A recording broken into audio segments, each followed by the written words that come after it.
ready as long as it doesn't involve getting up and like running around and doing anything. Right. Hi. Hi. This is the jar of questions. It's Jonna's turn. My turn to pick one. And we're all a little snarky today. So if we don't like it, we're going to throw it across the room and start over. This might be good for today. Sassing another woman's man. Oh. Well, okay, so sassing in general, sure, but I mean, what's special about sassing another woman's man? We do it all the time. I know.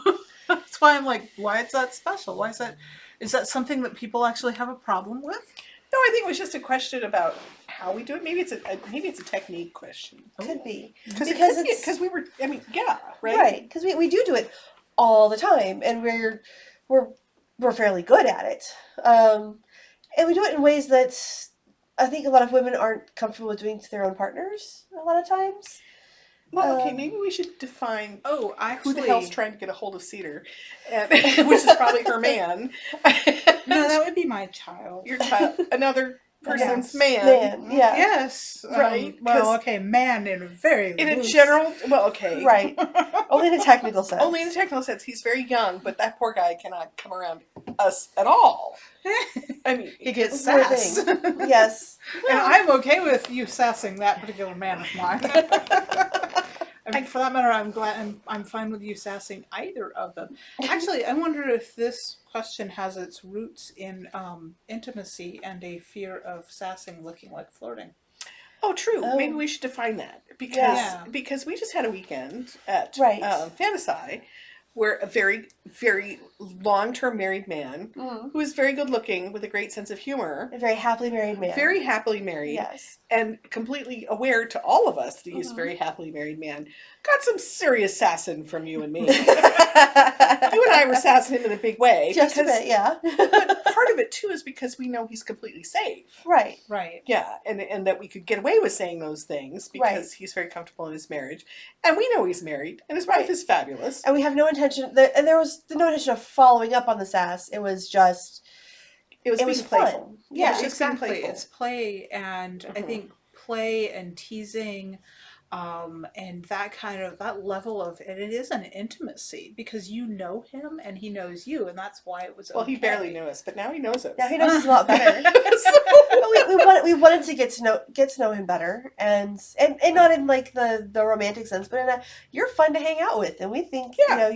we think you're good people. We'd I love think to it was- know your wife because oh my god, Right? Yeah. So, so maybe we should define what sassing means, right, right? Not flirting, not No. flirting, but, flicking shit is another way to put it. right, Because Lord knows. I mean, I honestly, I think Handsome Man this last weekend in Fantasy was like, let's just be nice to the old lady for me at least. It's like, oh, she doesn't get to play at all. You'd be wrong. But it's just like, just very quiet about it. yes, But yeah, sassing is flicking Right. shit. And Pretty another- much. Yeah. giving them a hard time because it's funny. Yeah. But not disrespectful. We're not disrespectful. We never intend to be disrespectful. Nor It's- insulting. right. It's being playful in a way Yeah. that's not exactly pulling hair on the playground, but kind of pulling. Yeah, because there's that level of, oh, he's teasing you because he likes you, which Right. is a thing with some kids. And it's also a little bit difficult for kids to necessarily tell because sometimes it's not. Right. He's teasing you because he likes you. It's because he's a little jackass because kids are like that. Right. Yeah. But it's but- the difference between it's playful teasing versus abuse, Mm-hmm. and we would never abuse anybody, and we would never ever. Abuse someone else's man. Right. Sorry. Well, Hey, I wrote Okay. a scene yesterday with a riding crowd. And I'm feeling a little sassy. That was a beautiful scene, by the way. that was a beautiful scene. I love It's it. It's on her. It is it's on my blog. It's on her blog. So The you're Mad right. Botanist. So Yes, I Mad love that. Botanist being pissed off. You caused problems because I giggled so hard I started coughing again. Oh, I'm sorry. It was good. It was was really good. fun. She was all like, I don't know what to do, and we're like, okay, you asked for it. Which is actually why I asked, because I was like, I'm stuck. I'm stuck. Right. Well, And that's ask what we a do to each shenanigator. other. I mean, Yeah. hello. Yeah. Right. We Yeah. instigate things. We instigate. Yeah. But, and that's the other thing too with the sassing is that it requires a back and forth. Yes. You can't sass someone who doesn't understand what you're doing. Right. No, you can tell people who are not familiar with playful sassing Mm-hmm. back and forth. Well, for an example, my daughter and I, when we are going at it, because she's just as fast as I am, and sometimes faster because I'm more tired because I have a daughter like her. But when we're going at it full tilt back and forth at each other, I mean, a close friend to both of us thought we were having a rip roaring fight. He was like, "I'm terribly uncomfortable. I'm going home." I'm like, "Why?" He says, "Because you're having a fight." I said, "There's no fight here. We're having fun." What? Right. But we understood the rules. Both Yeah. my daughter and I understood the rules of our engagement, where other people did not. Yes. And I wonder sometimes if there are people who are familiar with sassing because they do it themselves, male or female. Right. And if you attempt that with somebody who does not know the rules, and it just kind of goes thud, Yeah. Right. and you It's, go, it misses the mark because there's no mark to hit. Because they don't play that way. They don't. I got it. If for whatever reason that kind of banter isn't in there. That's a nurture thing. Yeah. Because Yeah. I think that sometimes the whole nurture versus nature thing, sometimes I think it is in someone's nature to be sassy, but I think they have to be taught that it's okay to be sassy. But also, the rules of Right. engagement are unclear, but you know when you violated it. Right. Because Yeah, you don't. and that can get tricky, especially if you're not. Yeah. Because you get the families where it's like you can be mean and it's still funny, and then you get the other families where you can go back and forth and banter, but the minute you're mean, it stops being funny. Yeah. And Yeah. and if you grow up in one, the second is going to feel like oversensitive to you. Yeah. But if you grew up in the other one, this family's going to be like, they hate me and I don't know why. Yeah. Yeah. And they actually really like you. They're just not show it communicating Yeah. appropriately. Do you ever find yourself in a conversation with somebody, say at a convention, right? And you're sitting around with a bunch of people you don't really know that well, but you know from a distance. I mean, I had this interesting interaction with Marisa Wolf, who is fabulous. My goodness, that woman knows how to sass in a major way. I love her, and she gives the best hugs. Yeah, she does. She's just all around a wonderful person. Yes. And you can tell the woman wants to play. Yes. Right? She wants to play. Girl wants to play. But she's interesting how she was tentative with us because we were trying to figure it out until MarsCon when this truly gorgeous man walked by. And I was like, I completely lost track of what we were talking about because he was like so pretty. And she was looking at me, she's like, "Ooh, honey." And I said, "Marisa, I'm old, not dead." And that was like the moment where she went, "Oh, okay." It's like, yeah, we can play. Yeah. Well, and then we pelted her with salt. Yeah. Well, yeah. We flicked salt at her so we assaulted her and Casey, which was fun. But the ground, it was like, oh, we really can do this with you. Right. Yeah. Right. It was finding that spot. Yeah. The play moment of, oh, it is okay to play. Like this is a boundary that you do not cross outside. With casual acquaintances. Puppies get this. They do the whole little thing. Yeah. I wish there was like a signal as where you could go, and people would go, "Oh, they want to play." Right. You know? I just recently read this long article analysis of Taming of the Shrew. Oh. And it's talking about the playfulness there, and it gets misread as being misogynist, that he's putting her down, but really, if you look at it's banter, it's playful, and it looks mean to somebody that's been overly sensitized to any slight against a female is an attack on feminism.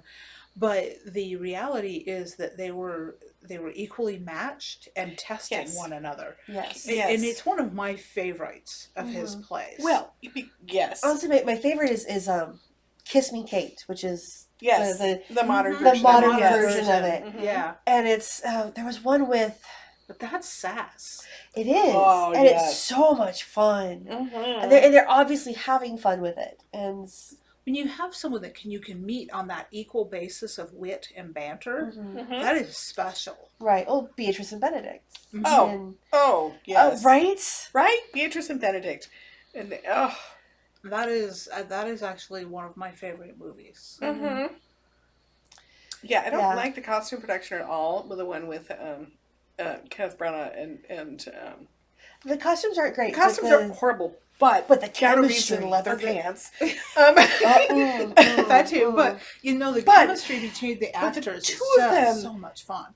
And that, Well, they were you know, married when, at the time. when you're a strong, quick, intelligent woman, a man that can recognize that and go to the mat with you on that, not literally, and but value it. and Well- value it as a strength Yeah. Mhm. is, you know, it's like, so testing for Sass is Right. like, can you do this? Are you up to this? Yeah. You know? Yeah, and Yeah. that's how Sass starts. Is you do those little preliminary forays because you want to see, is it going to go thud, or is it going to get bounced at you with a little extra zing? It's like, oh. And sometimes it's, someone's having an off day. So it's like, oh, let's test this. Then all of a sudden, they get a phone call or they're shouldn't have sick or tested whatever. that. It's like, maybe today's not the day because, your head is now underneath your arm and they are, yeah. But it's fun, and finding something that you can play and banter with like that it's Well, a genuine treat. It's also a form of creativity. Yes. Is that instant improv of back and forth is, for me, is really fun, especially when I'm watching a bunch of really smart authors sitting around together being silly. No, I mean, it's really fun because they'll all be like snarking at each other, Yeah. and then suddenly an idea forms in the middle of it. The Right. live stream does that all the time. Oh yeah. Where they're being sassy and silly, and away it they happens go. At Saturday dinner. It's Saturday supper. dinner. That's, Oh that's my why goodness. Jim has done the Tales Around the Supper Table anthologies. Yeah. Is because there's things that get born in the Saturday dinner conversations. Well, BarCon. I mean, Oh my god, BarCon. someone starts a table and people sit down. We go back and forth. You get 6 different conversations going, and then all of a sudden, 2 of them cross over, and you're like, "The fuck happened here?" Well, Because and someone that's- heard something, they have to respond to it. And that's what Jonna understood when we first moved up here, and I started setting up my house to be able to be a place where we could gather, because that's what I wanted. I wanted that old, the salons Yes. where the intellectuals, the artists, they would gather and do this creative sparking off one another's minds. Yes. And that to me was something I really value, and I miss the ability to do that. I will always sit in your kitchen. Because Wayne came over and sat down next to me in the kitchen, and we were off. Mm-hmm. Away we Yes. went. It was so. And you get a good group going, and it's like magic. It is Like, magic. Everybody's creativity increases and goes Mhm. up and kind of sparks. It's the gestalt. It's Yeah. greater than the Yes. parts when it comes together and it works. And I can see why sassing another woman's man, if you have that gestalt with somebody else's yeah. partner and they don't have that, Or they have it in a different way. It right, can be or- threatening. well, yeah, exactly. They can Mhm. become a threatening thing, Mhm. and you might not ever know this. Yeah. Well, So- sometimes you can tell. I mean, there are certain people, when we've been sassing a particular guy, got very. It's like, honey, you're not doing anything with him. So, Mm. of course, we don't support that relationship anyway. Yeah. So, but it's. I wonder if it's a particular feminine trait, because we use words for battle, Right. and men use physical for battle. Mhm. Right. So, And someone who can meet us on the battlefield and recognize that it's play and not. yeah.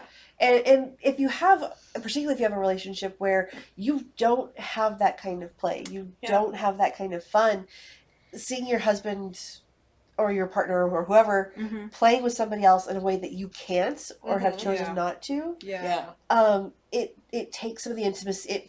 It can feel like a threat to your own intimacy. Yeah. And and I would never want to threaten somebody else's relationship, but at the No. same time, if you're not appreciating your partner in a way that he understands, like, that's not my fault. No, and that actually makes me think about something that Jonna just said too, which is that we don't support that relationship, or we don't approve of that relationship, and that's an interesting way to think of it too. Is Well, yeah. how much. I mean, we obviously don't have any say in someone's No. relationship, Mm-mm. but as a friends group, you have a lot of power and influence when it comes to Yeah. these things. Well, yeah.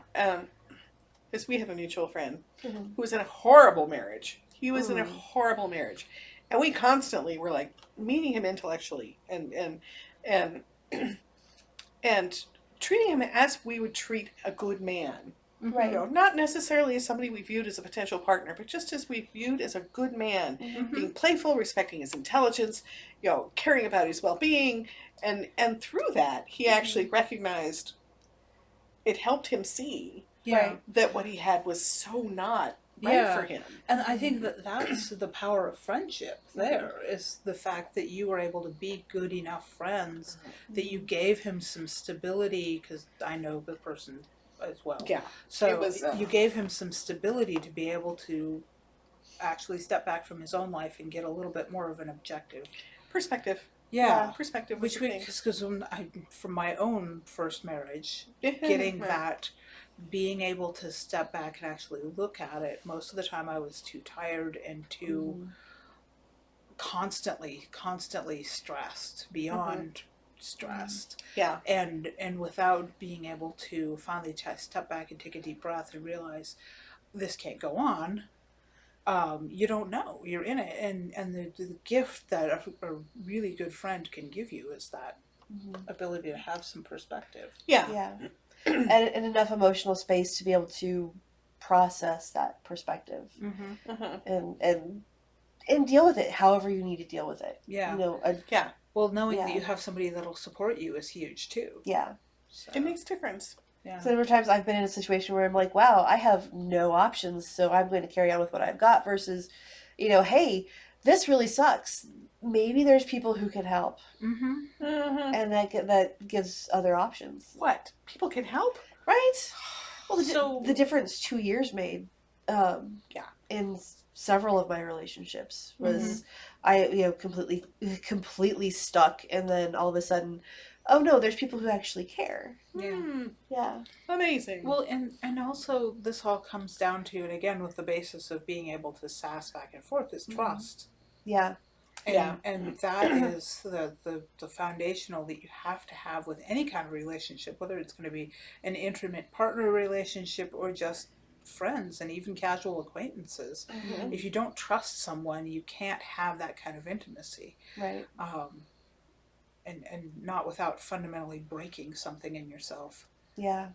And no breaking self. No breaking self. Big No, no, and I no know breaking people, self. and I know people that do break themselves in order to do what they think they need to keep doing, whatever it is. I'm not trying to call anybody out here. I'm just, just thinking of several things and people that I've seen happen like that. So, yeah. Yeah, you didn't get to see it in mine, but that little meme, I'm totally in it. Because I'm just farther down the road. Yeah. I mean, I find that I tend to lead with sass. I mean, you may have noticed that about me. I tend to be like, hey, it's like, let's just jump in the middle of the pool and see what happens. Which is interesting because there are a lot of people who are like, whoa, no, get away from me, who cannot deal with that level of in your face. But I also, I find people that are so like this that I don't really enjoy their company, and they find me overbearing and difficult. So if I just lead with that, it solves problems for everybody. It's a way of them out at the beginning. Yeah, it's a way of, you know, having a confrontation without actually having a confrontation. yeah, I'm good at that. Which I think is funny because, you know, you lead with sass and everyone's like, oh, she's like this, and I don't, which is kind of which tends to surprise people. Yeah, I don't either. Yeah, because, well, you know, I tend to be very introverted and very shy, and I don't speak up until I know somebody. Which is weird because people are not interpreting it that way. No, they're not, and Yes. most people think I'm like You got told you were full of gravitas. gravitas, which is so weird. I have gravitas. Oh, that's very strange for me. And honestly, You both do. yeah, I have no shame. no. Well, and I So- actually have very little shame too. It's I know, just right? kind of It's just like, I'm just gonna wait to figure out where you are, and then I'll meet you there. Because if it's not worth my time, it's not worth my time, and I'm not gonna bother. So you're into sneak attack. I am. I'm very good at the sneak attack. I am very good at the sneak attack. And then you drop a bomb, and people are like, "Where did that come from?" Well, okay, Okay, so I show up, I roll up to a con, and I've got my custom lanyard on, and I'm wearing my corset, which makes me sit up straight. And, Yeah. And I stand straight anyway because, do. it's better for your back, quite frankly. But I have very good posture, and I stand very straight, and I'm not afraid of how tall I am, which is a thing that taller women tend to have, like they tend to Yeah. hunch. And I had to get my son to stop hunching because he's 6'2", and like he's trying to talk to people who are like 5 foot, and so he tends to hunch. Yeah. So you have to work on the standing up straight with your back straight and your shoulders back and your chin up. So you're not afraid of how tall you are. And so I'll walk up to people who think I'm very restrained, and then they Only they by your look- corset, honey. Right. So, That's the reason I wear those. Or depending on the day, the corset and the boots. yes, Oh my God. Sometimes there's 3 of us tying up Courtney, and it's so much There, fun. I have an outfit that requires 3 people to get me into it, which is so fun. Like, let's go tie up Courtney. But then they look at the pins on my lanyard, and the first pin on my lanyard that you can read is not in the hair, and they go, "Wait, What? is that referring to what I think it's referring to?" And then all of a sudden, your view of me goes, "Hmm?"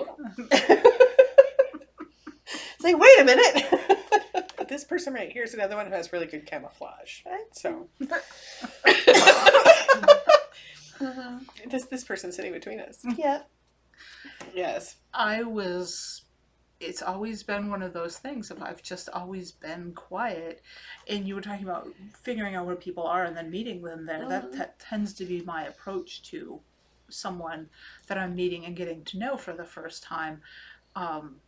And there's people that I've chosen to just always keep at arm's length. There's people that I've let come a little bit closer and then decided that nope, not keeping them at arm's length. And then there's people that I will just let my hair down with. And when you let it down, it's Oh my Lord. glorious and so much fun. Life goals. Get to the point with Cedar that she lets her hair down. Yes. I'll tell you, it's worth it. It's totally worth it. So. Yes. So yeah, I mean, I would say we're sassy women. We're just different in our sassiness. Right. Because I'm the no filters, I will say whatever's on my mind kind of woman, which can be very startling to some people sometimes. And sometimes I'm like, did you really just say that, John? Oh, well, whatever. I guess I just did. It came out of my mouth. That's all right. Well, I mean, you're talking about life goals, and that one was when I first met you. That was one of the things that I found very attractive about you. Was I need to learn how to do that. I'm going to study her for a while. Yes. It's well, okay. Part of the filter falls out at 40. Then when you hit 50, a major chunk falls out. All right, so I have 3 more years. 3 more years, it's just going to unscrew and go, Pleh. And then, you hit 55 and you realize, why am I worried about any of this stuff? Right. What are they going to do? Take away my birthday? It's like you can totally say whatever you want, because who is really going to stop you? Right. Right? I responded to a text message I got. It came in while I was asleep, and I looked at my phone and I go, oh, and I responded to it before coffee, before medication, and I like 5 minutes later I go, oh, so welcome to Courtney Without Filters. See, and that's the thing, is you before coffee is what you're going to be like when you hit 50. That's just the way it is. You should all be very scared of that. It's like, ooh. But it is true, I get though. perky. She's perky. Oh my god. Oh. I'm perky before coffee. Coffee makes me like able to be Chill. Yes. Yes. Yes. Which when you're around people who are not human or verbal before coffee, Just don't come out of our rooms. pretty much. We just hide. Henry comes running. He's like, oh my god, she's perky. So on Sunday mornings, I have breakfast with Jim Curtis and Peter and Dorothy Grant and my husband and I, when the 5 of us get together and we have breakfast at 9:30 in the morning. Philistines. And I have learned not to be perky at poor Dorothy at Oh, that hour of the no. morning, No. because she hasn't had her coffee yet, and I'm usually on to like my 2nd or 3rd cup at that point. And she's so funny. But I'm actually normally, if I wake up in the morning, I'm also perky in the morning. So Yeah. coffee's more of I'm kind of dependent on at this point. I was thinking about sass as an aspect of fearlessness, or willingness to just. It's the opposite of timidity. Well, it's weirdly can be a mask for timidity at the same time. Yeah. You know, I mean, can see it's. that. I was thinking about my friend Mark, was a wordsmith and a public storyteller, and the fastest comeback artist I have ever met. Mm-hmm. Of course, when you work Ren Fair for 30 years and Right. This. in front of audiences and stuff, the man had a database of comebacks that were just leveling. And then he met me. Ah, yes. Yeah, and he met Mistress Fifi, who's an aspect of genre that most people never get to see, because he has had a pirate character named Dirty Jack that he used to play at Renaissance fairs, who was baughty, Mm-hmm. and so he drug him out for like an hour. I was Right. like, okay, challenge accepted. Yes. I actually got him to break character. It was kind of fun. But it's a. I was thinking about it as Sass as a way of also self-protection, Mm-hmm. because I know that that's what Mark did. Is he was very self-protective by being the person who could have the snappy comebacks, Yep. which kept other people from coming at him. Mm-hmm. Yeah. You know, Yeah, yeah. It's one of those. that it It's can one be of the a masks. defensive maneuver as well. Right. So Right. My husband actually did that. Really? His SCA persona was Slash, oh, okay. and if you've ever seen him at a con being over the top flirtatious, Mhm. that's Slash. He's Mhm. actually putting on his SCA persona. Yep. And it's very much a protective mechanism for him, and it's one of those things that can be misunderstood. And I've always known it for exactly what it was. He took someone aback the other day because she said something and he responded with something about a threesome, and she was like looking at me and looking at him, and I'm like, I'm not going to take it seriously, and neither should you. We are playing now. Yes, we're Yes. playing now. And it's I've seen him do that because he's actually fairly quiet and retiring person, unless you either get an inordinate amount of alcohol in him, because his tolerance for alcohol is evidently always been high, and or if he's in a situation where he's really uncomfortable, he'll retreat to that persona that he created. Yeah, I did that at your wedding. Mm-hmm. Yep. But I was standing outside your room, Yep. and he was being heavily flirtatious. I went, Mhm. "You've been in the SCA." Yep. I was like, "I know exactly what you're doing." So, yeah. Yep, that was his SCA specialty, was Yeah. lechery and debauchery. Uh-huh. Mm-hmm. And it has a particular tone. If you've experienced Yes. it in that context, Yes. there's a tone that goes with it. And if you recognize it, you're like, "Oh, okay, I know what's going on here." Yeah, yeah. Yeah. Yeah, but that's the Interesting. other thing too, is that it's these masks that we put on in public, and I think my natural mask is to kind of withdraw and be an observer, which is why I come across as so quiet, at least at first usually. Yes, but you wear it so well, all in black, with your lack of a riding crop. I'm gonna have to get a riding crop. I was going to tell you that outfit You do was have to get a riding perfect. crop for that. So what she was wearing at SteamCon, the full black outfit that's on that we posted pictures of, that is the personification of that Cedars being formal. Mm-hmm. And it was like, just add a riding crop. I mean, that's all you need, honey. That's just like there. But it really does visualize how you're just very, very proper. Everything's all tucked in. I'll just walk away from that comment. Watch Shauna practice circumspection. Look closely. It doesn't happen very often. So, I'll just No, leave it it's quietly the masks though can be really, really useful for social lubricant.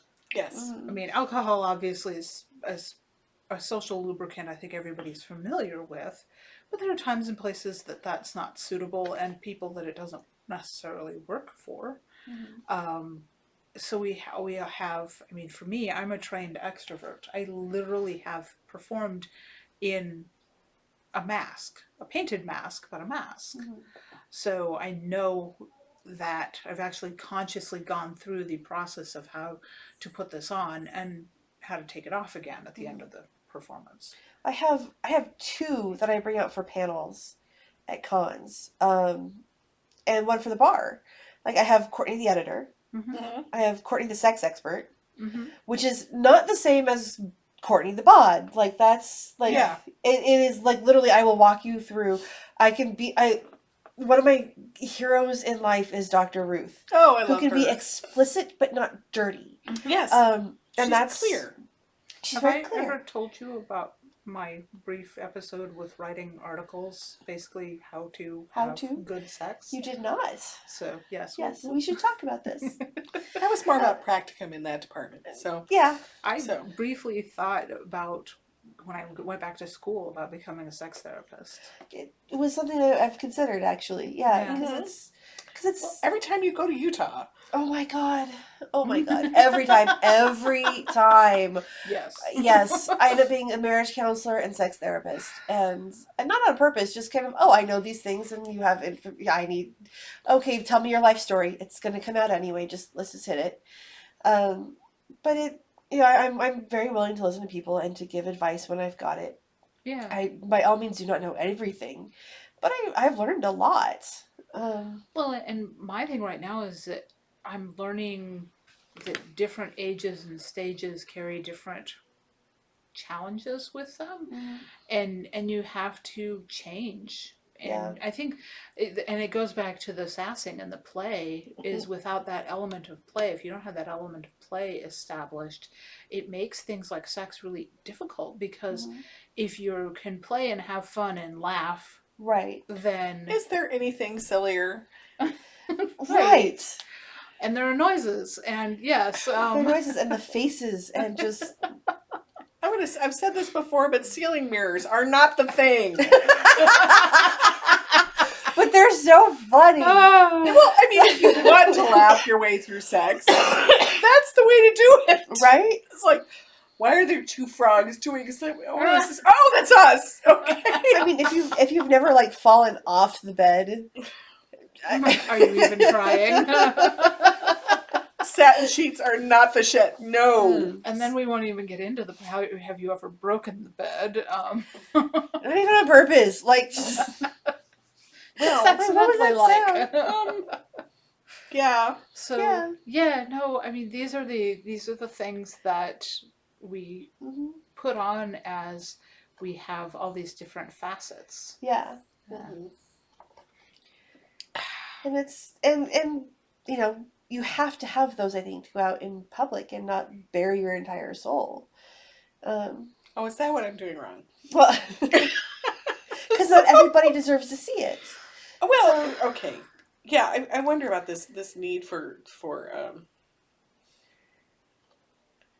I don't know.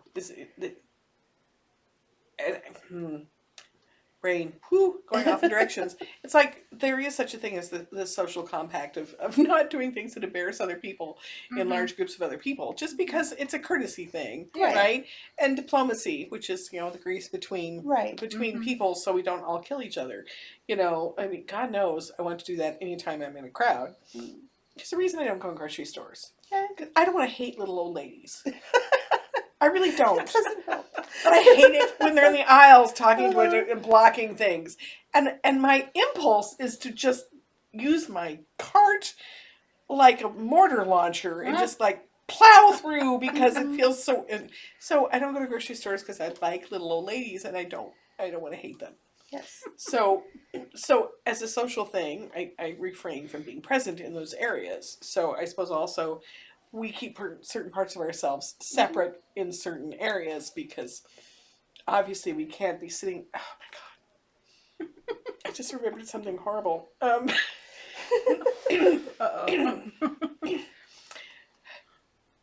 Learning to not sass in areas where it's completely inappropriate. Yes.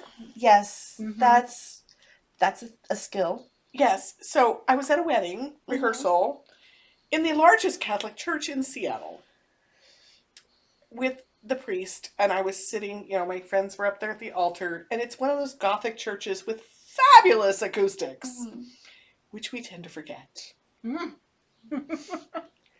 So my friend and I were sitting there keeping the bride's mother in check, and we were looking at the altar because we're all costumers, and I was like, wow, that altar cloth looks really amazing. I'd like to go feel that up. And my friend turned to me and said, might not be an appropriate statement in a Catholic church. And the priest heard us and lost it. So my mother and I've told stories about my mother. Yes, you have. We were at a 5-hour-long graduation ceremony. Oh my God. That's a lot. And Oh. there were the speeches were so boring and it was awful. So my mom, about halfway through the second speech, turns to me and starts going, "In bed. Of death."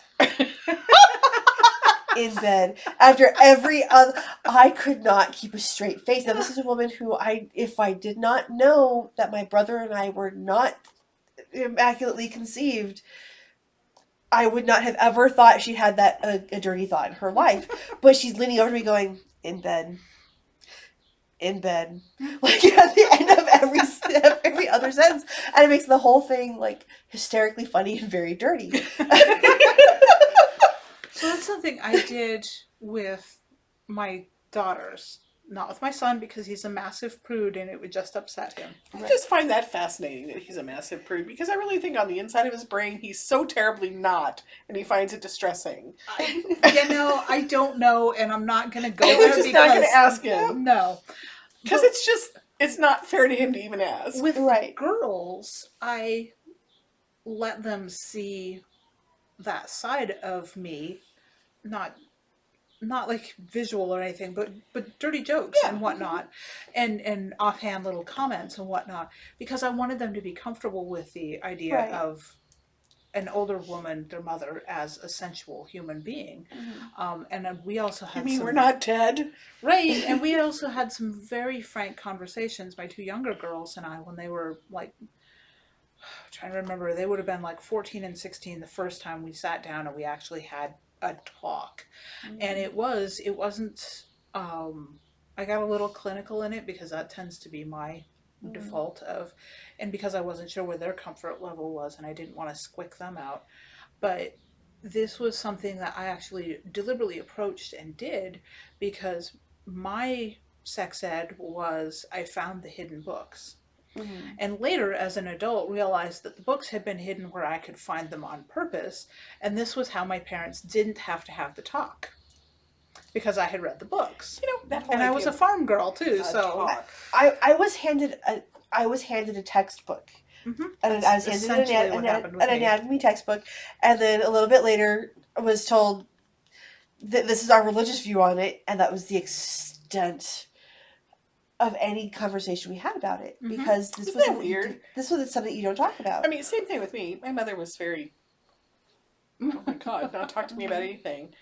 I mean, I got the little Tampax, put on my bed with a little pretty pillow and bath salts and the little booklet explaining my period when I turned 11.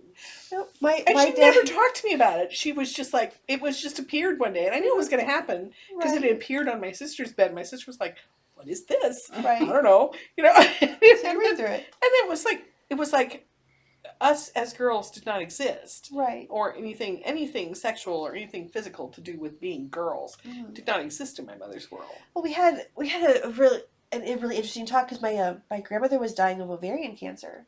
So we had to go through. So we went through to figure out where everything was, what was going on, why this is something why is it super important that we go see doctor's visits and regular stuff like that. Wow. It was a very very clear and clinical view of how the parts worked. yeah. Wow. Because it was like, she's dying. This is what she's dying of. Yeah. We need to talk about it. Yeah. So Yeah. when my period started, I'm like, oh right, we talked about this. We know that this is coming up.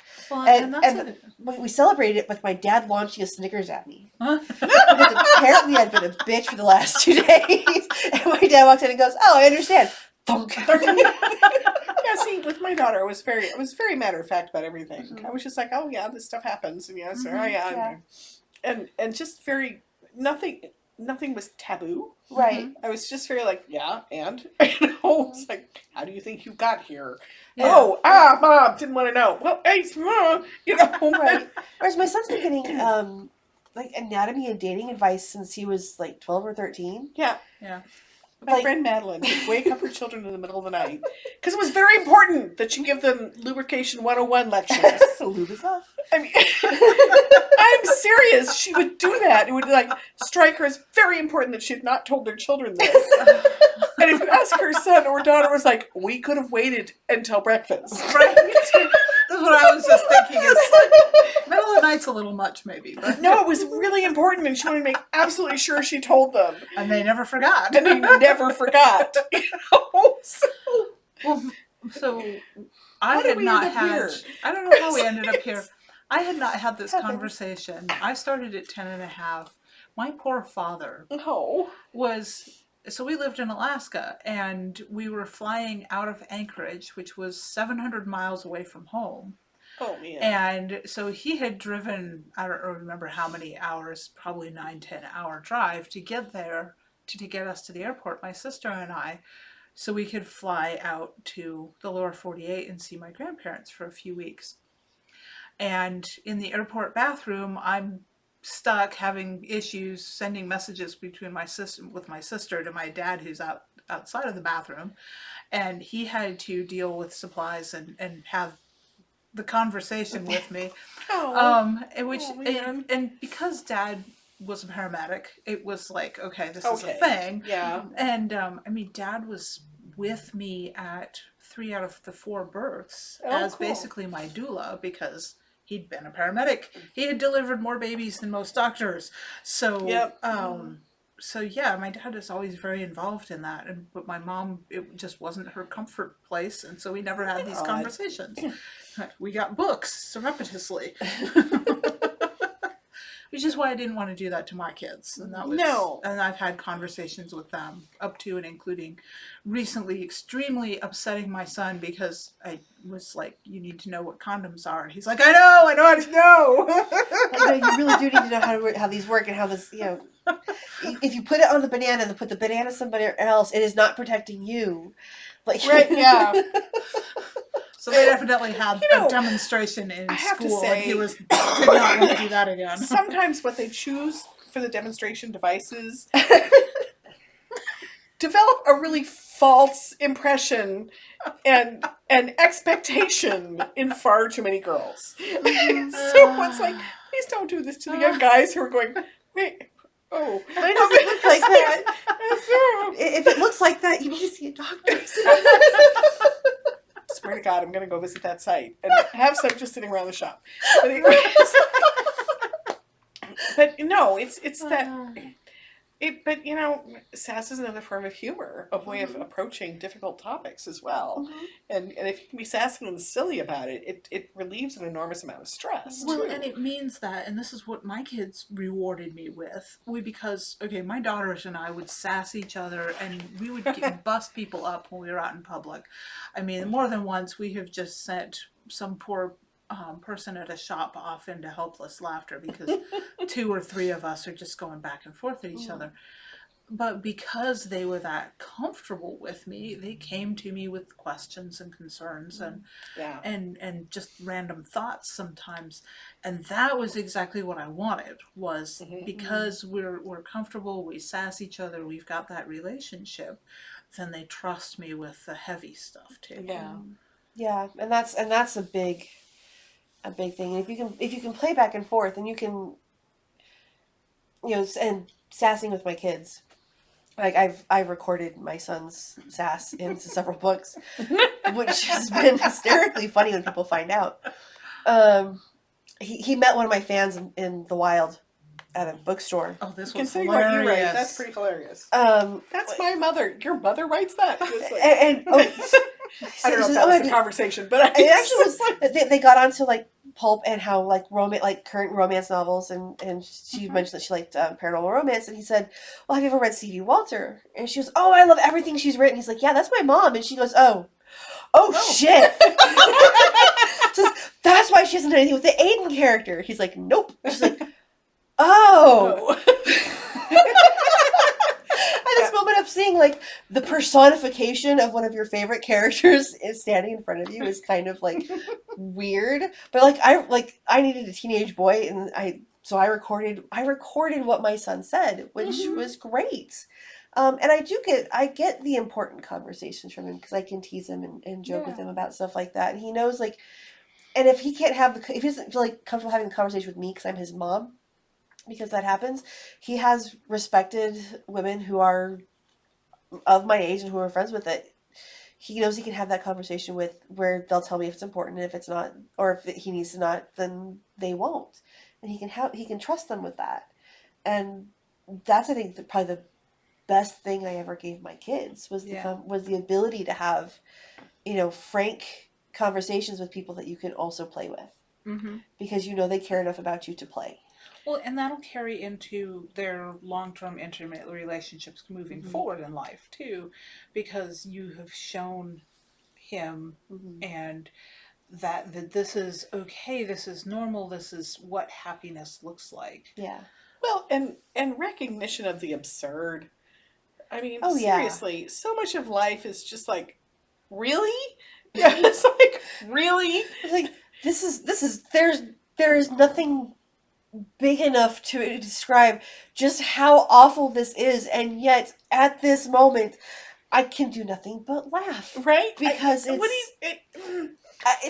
a level of absurdity with things. It's like when I mean, okay, so I have to admit that Ian and I had a giggle fest in the hallway because so her car was maliciously towed away from the Motel 6, right? When we were coming back from Fantasy. Oh my God. And I had this moment of like, is the car really gone? Is it really gone? And so I went downstairs because I did not want to believe what my eyes were seeing. And then I came back upstairs and was like, I was like, would you go look? He came back and he's like, the car's gone. The car's gone. Wow. Oh boy. Well, this is going to be great already. And we just have a little laugh fit in the hallway because the general absurdity. And you both came in and go, Courtney, you need to wake up. Okay. Your car's gone. What? What?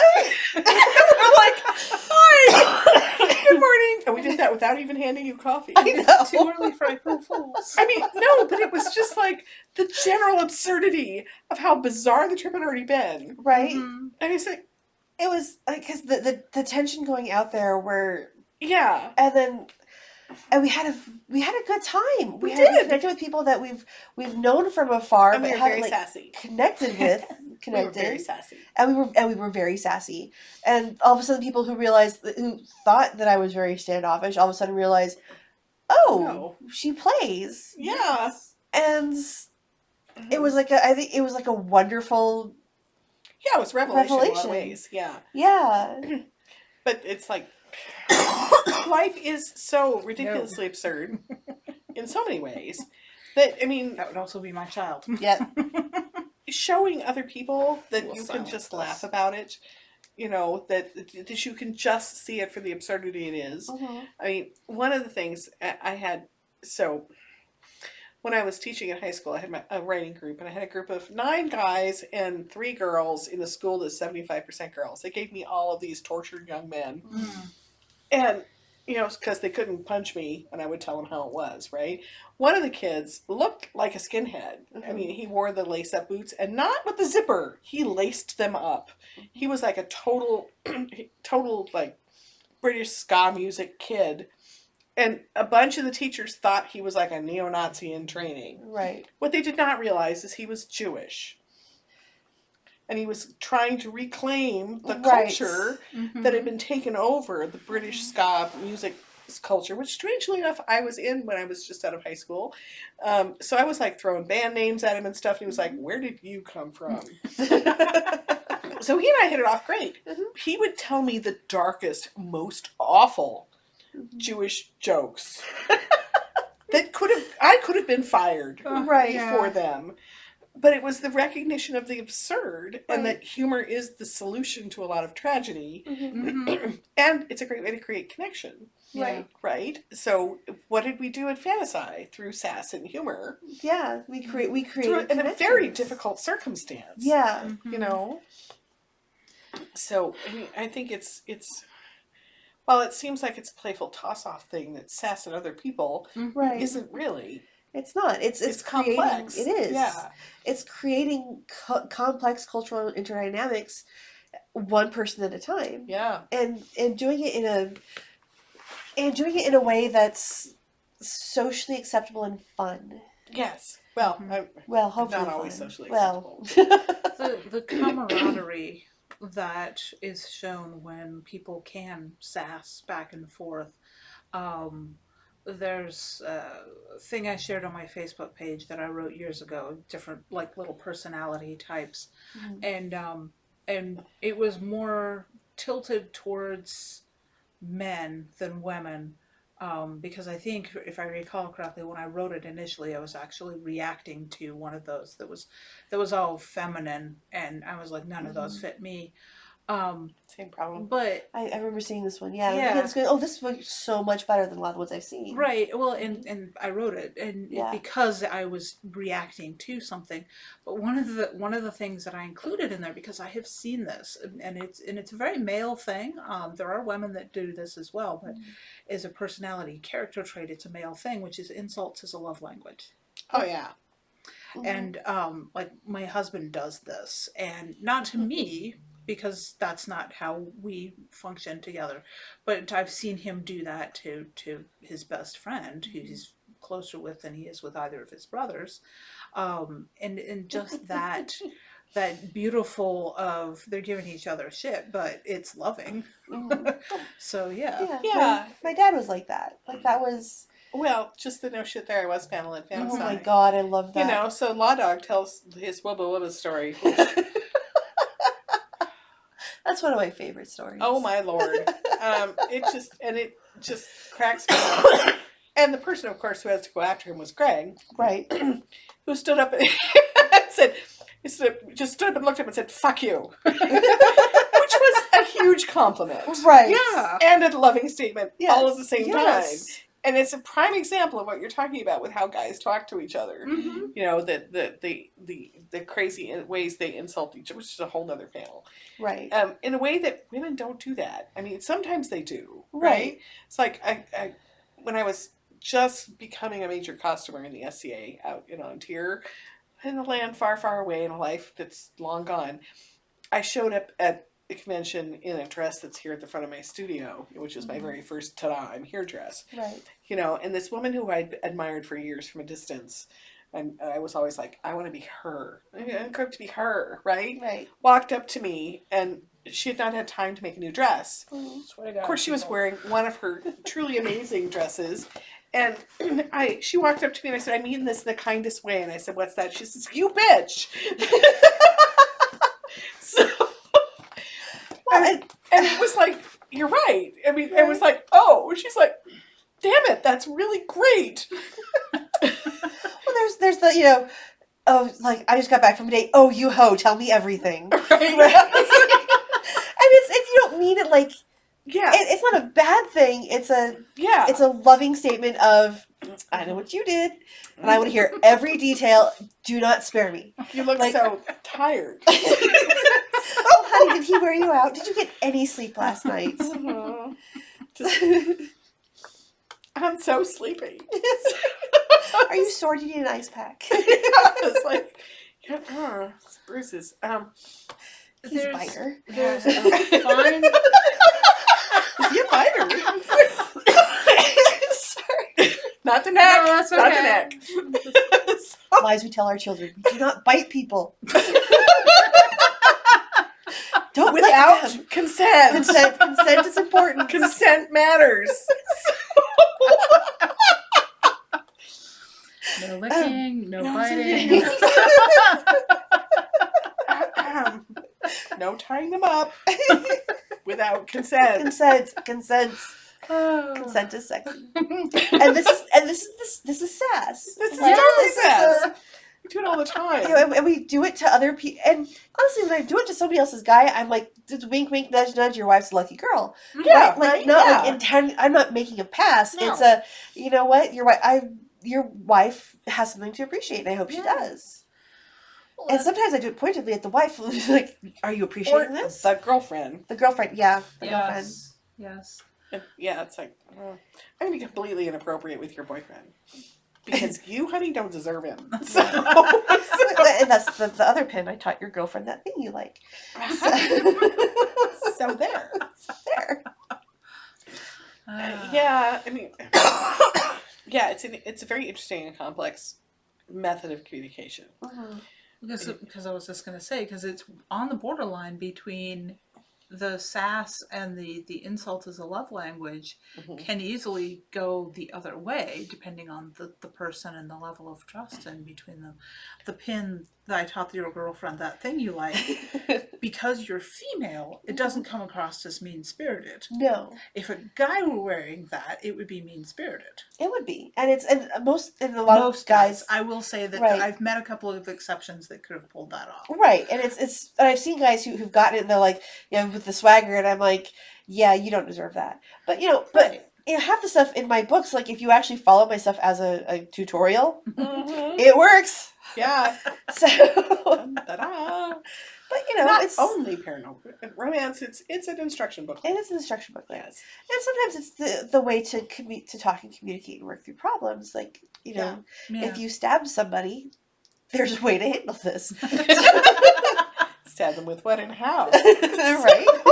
So your book's being usable as an instruction tutorial, which I agree with, is I would say so. not always the case with romance. There are a Right. lot of romance novels, I would almost even say the majority of them, Oh yeah. that should not be used, and some of them should be a terrible warning. There They was don't a bend blog. like that. There was a blog I used to read regularly, and then they went political, and it's no longer fun. Called Smart Bitches Trashy Books. I Oh, love yeah. them. And some of their takedowns of romance novels and how just no, are absolutely freaking I hilarious. would also like to point out that porn stars go to yoga before they go to work. Yes. Because damn, Mhm. people don't bend that way. Stretching. It's Stretching is an important. important part. Stretching is an important part, Yes. but I mean, Yes, it does mean that you can't just be like completely spontaneous, but frankly, sometimes not being spontaneous is better. Yes. go to yoga class Yoga. before Yoga, you go home. Yoga is important sometimes. yoga is No, important. it's just yeah. Yeah. And so is planning, because that's one thing that I have had to learn and adjust to is Planning your sass. planning adult happy fun times. Because if your partner is completely unsettled by the fact that there are children under the same roof, then you have to plan happy fun times around them being unsettled, or carefully work them through that issue. Or if you have small ones, I mean, you have to plan. Otherwise, yes. Nap times are a thing for a Mhm. reason, and locks on doors. Yes. Good And things. I if don't miss your those doors days. I are don't either. if your doors are cut high to clear the carpet that no longer is there, and you have a house full of kittens,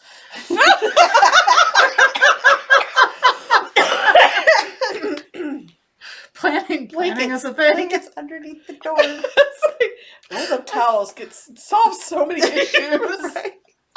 And if you time the gushy food right, so they're in little food comas, which works on children too. True. You get Jack Daniels in your bottle. Because I am done waiting for you to fall asleep.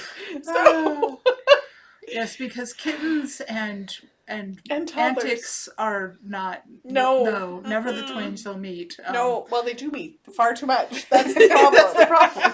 What do you do? What's this?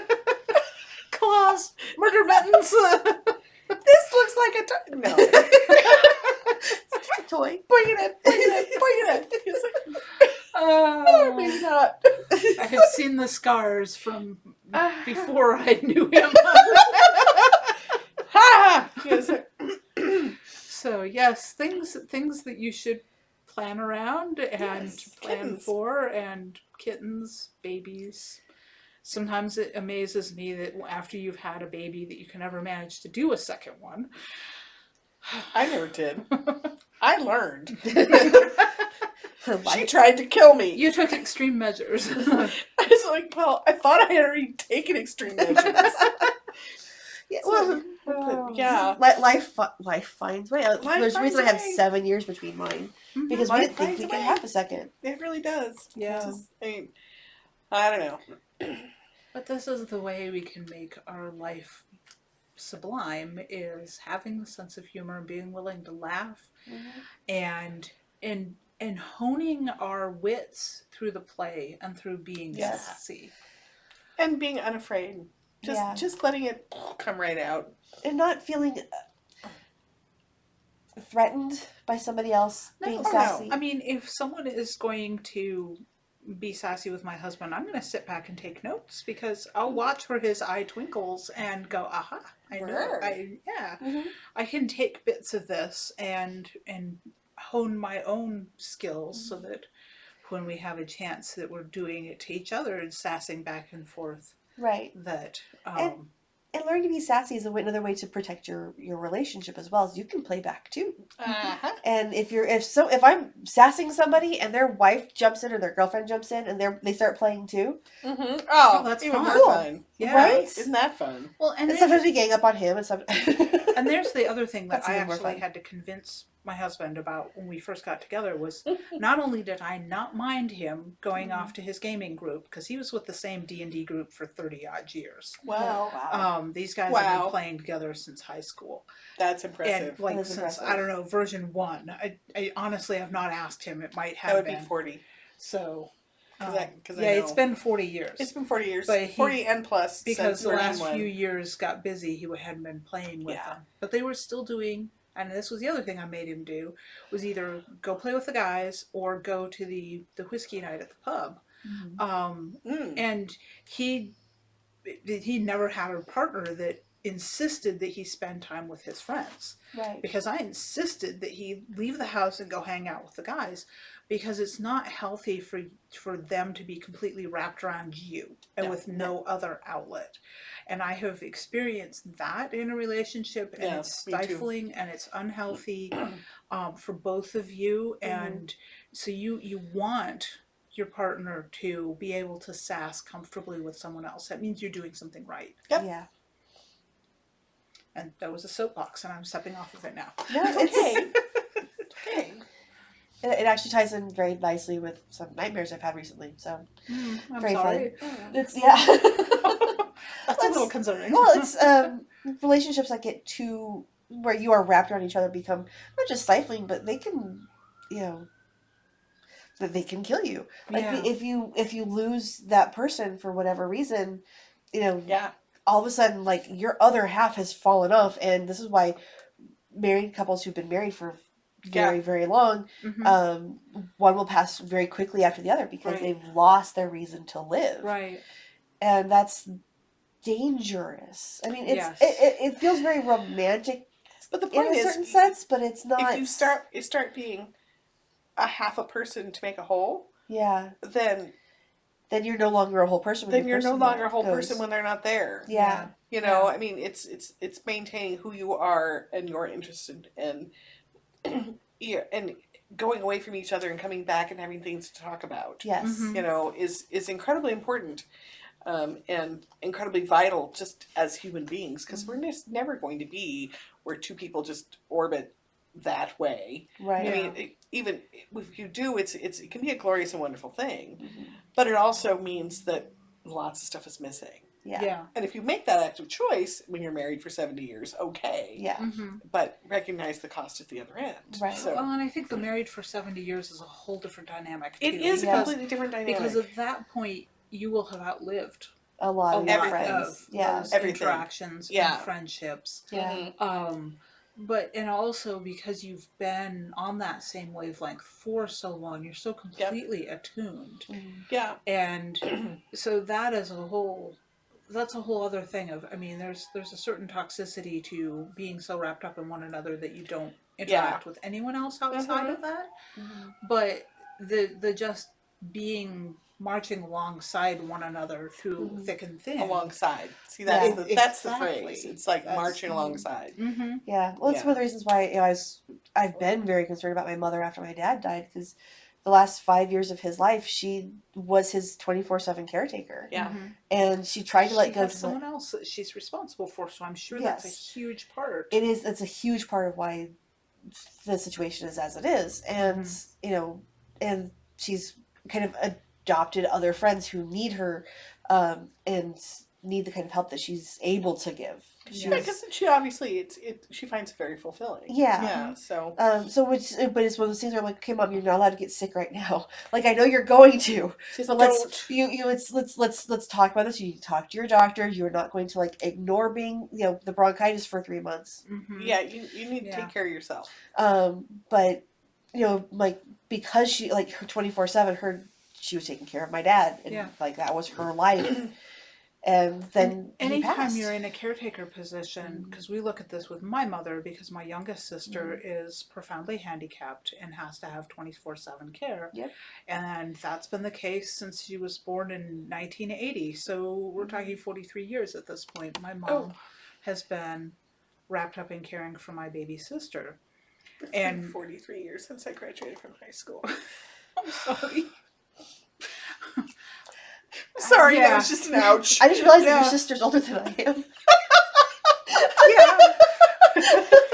For some reason, I thought she was younger than me. I don't know why. It's because she reads very young. Right. And she always will. Ow. But she got very, very ill. And I mean, she's had profoundly, there's things wrong with her always.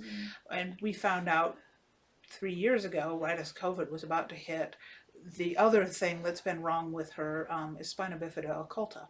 So she has a hidden gap into her spinal column. Wow. Which leads to some serious issues. Yes.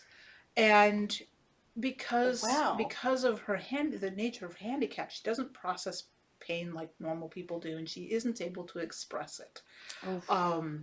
And this has been an issue before in her life where we've dealt with health issues that we didn't know were there because she didn't have a way of telling us. Right. We have learned to interpret if she's angry all the time, she's probably in pain. But we thought she was dying. She looked like a concentration camp survivor. She weighed a little over 90 pounds. I could pick her up with one arm. I had to one time. She was trying to run out the door because she was trying to escape all the time. And I just like scooped her up. And there was nothing there. So my other sister and I were trying to counsel my mom to understand that this was coming, because at that point she was dying. We knew she was going to die. And we knew that because Mom had spent 40 years of her life wrapped up around this one person, that chances are if we lose our sister, we're going to lose our mom. Right. So we sat down with her and we had some really brutal conversations because we had to, because we were afraid we were going to lose her. Yeah. And just before COVID, my sister had seizures, which were caused by pain. Went to the ER. The problem was actually finally diagnosed. And she was scheduled for surgery, and then COVID shut everything down, and the surgeon's like, you know what, we'll just go on with the temporary thing, which is also going to shorten my sister's life, because she has to be catheterized multiple times a day now. Right. And that's going to lead to a massive infection, and we will lose her. But they've refused to do the surgical fix. So, oh boy, sorry, COVID and That's more soapboxes. lots of fun things from COVID. But that kind of caretaker role serves the same thing as the intimate partnership role. It does, but it can also be toxic.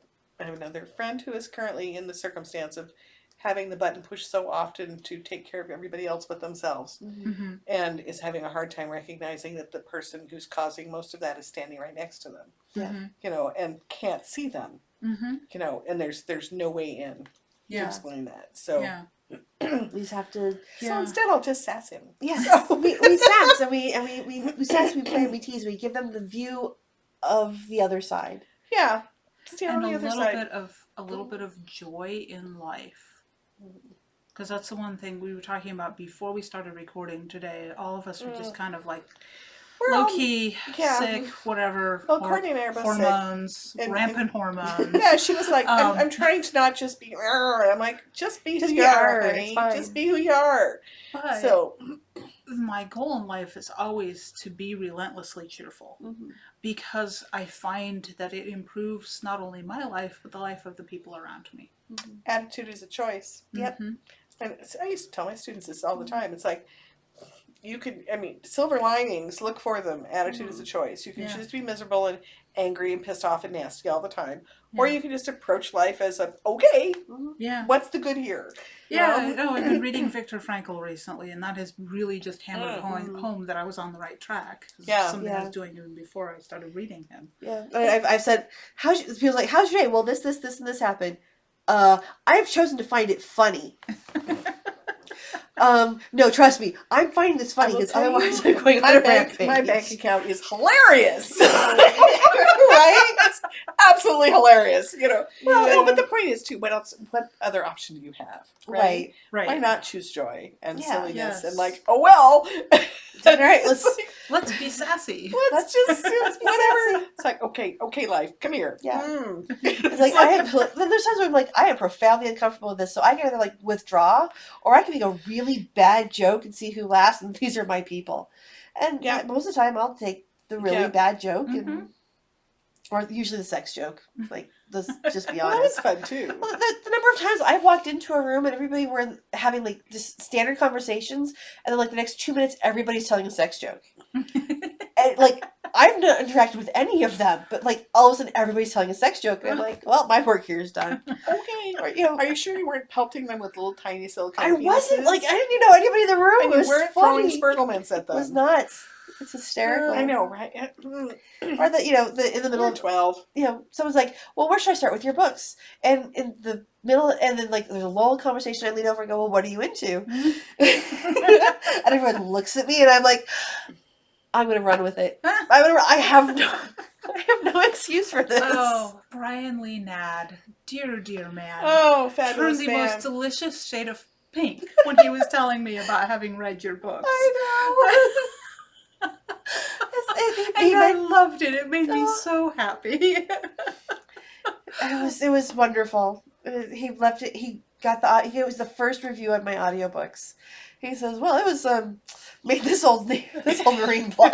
I'm like, I love you guys. Oh my gosh, the guys that read my books are wonderful. I was going to there's say another the electronics thing confluence he of needs. fans now for It's you weird. is just fun to watch. But the Bubba truck needs one more accessory. Yes, it does. Yes, it does. I have to get him one just for he him. needs a Wubba Wubba. He needs a Wubba Bubba. Yes. We can have Ian give it to him. Wait, I need to get him like the little A mochi little one. Wubba Wubba. A little Wubba A Wubba. little Wubba Wubba. That's great. Yeah. That would be so much fun. And wow, we are way over. Oh crap. That's okay. So We had we're fun. going to stop Yeah. here because, yeah, Yes. that So kind of day. we had joy, and it was serious, but Yes. Yeah. So And the idea of giving Brian a Wubba Wubba for his truck seems like a really great spot to leave people to think. yes, I agree. Thank you so much for joining us. Thank you for joining We'll us see you on next this week. interesting, snarky day.